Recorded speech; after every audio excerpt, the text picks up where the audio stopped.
Hey everybody, it's Shock here, and I decided I was going to show you guys the exact details of that UU team I've used on Showdown and in my most recent Wi-Fi battle, and probably explain the theory behind it as soon as it loads. I actually have a day off today, woo, from both my jobs, so I actually have a day to relax. This is awesome. I don't get these very often, so I just gotta wait for it to connect, and apparently I have to choose my name, and that doesn't make sense. You know, I gotta log in. Dang, there we go. Alright, let's go to Team Builder and UU Test Team. I would call it a test team because I didn't know how well it would work. Alrighty then. So as you can see, we've got Cress, Tito, Anoints, Aerodactyl, Uno, and Top Gear. Now, obviously, Aerodactyl's the lead because it's got the Stealth Rocks, the Taunt, and it's got the ability to put out some damage. And I decided this team needed a Scarfer, and I wanted a special attack Scarfer, not a physical Scarfer. And Porygon-Z was great because, you know, it's got the download ability. And if you're lucky, the opponent's, if I remember correctly, that the defense is higher than the special defense, then I will get the special attack boost, which works great because, as you can see, I gave it just enough speed that it could outspeed most Scarf UUs, and gave it a little HP so it could last just a little bit longer.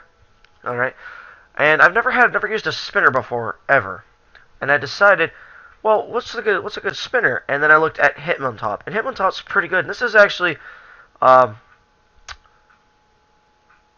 bulky physical sweeper set, except I gave it the EV spreads, and I decided Sucker Punch, Stone Edge, and Close Combat.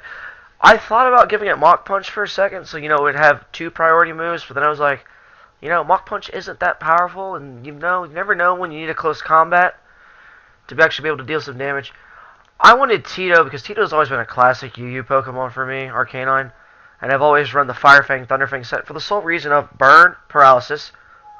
I'm sorry. Jesus, computer, stop. Okay. Burn and Flinch, Paralysis and Flinch. And I used to run Crunch on it, but then I remembered, oh yeah, it learns Close Combat. So I decided, well, why don't we give it Close Combat so I have something to actually take care of those pesky rock types that aren't Aerodactyl, that come out of nowhere. They're like, hey, Arcanine, what's up? So then I decided, I need a wall, and I need a good wall. And Cresselia has always been a good wall for me.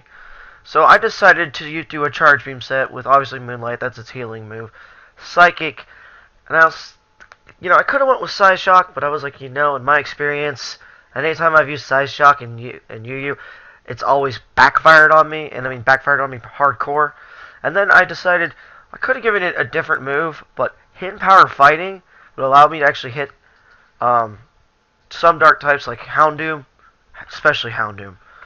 God, that thing was annoying in that one battle. And then I've never tried Mew before, and I decided, why don't we try Mew? Now, this is my take on the bulky physical sweeper, because the bulky physical sweeper set that's really common is, as you can see, 252 attack, 252 HP, 4 special defense. And I was like, I thought about giving it attack EVs for a little while there, but then I was like, 259 after +2 is over 500. So I don't really need to put any EVs in that if I can get a Swords Dance off. Mew can learn just about every move in the game, and I was like, what? Why don't we just give it Roost? Because Roost has a good bit of power points to start off with, so I can give myself plenty of turns to heal. Plenty of chances to heal myself.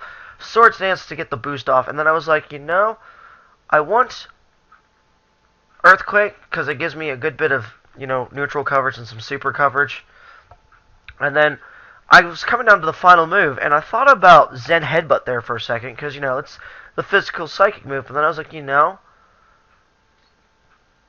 be great to have a stab move on this thing, but, some versatility might actually help me out. So I decided to give it Waterfall, and that's the gist of it. So basically, Aerodactyl is my lead, Annoyance is my Scarf Special Sweeper, Tito is my physical, deals some damage with a priority move, Top Gear My Hitmontop is the spinner, but it's actually got some, you know, punch behind it. Crest is just that bulky wall. Cresselia, the bulky wall. And then Mew, it's kind of a wall given the stats. As you can see, it's got 268 special defense and defense, and that 404 monster HP. And it's got the ability to sweep with Swords Dance. And even if you can't get a Swords Dance up, with 259 attack, it's a decent attack. You can still do some damage with Earthquake and Waterfall. So, I hope you guys enjoyed this first team builder analysis of mine. Feel free to use this team. Any changes, go ahead. Let me know how it works. Until the next battle video, and I'll probably be hooking up my Roxio game capture later today. Sorry, that annoying message. My Roxio game capture later today to record that Ace Combat Assault Horizons online multiplayer match, which I don't. It's probably gonna go pretty bad for me because I haven't played Ace Combat in quite a few months because I've been playing grinding away at Forza 4's bucket list in my spare time.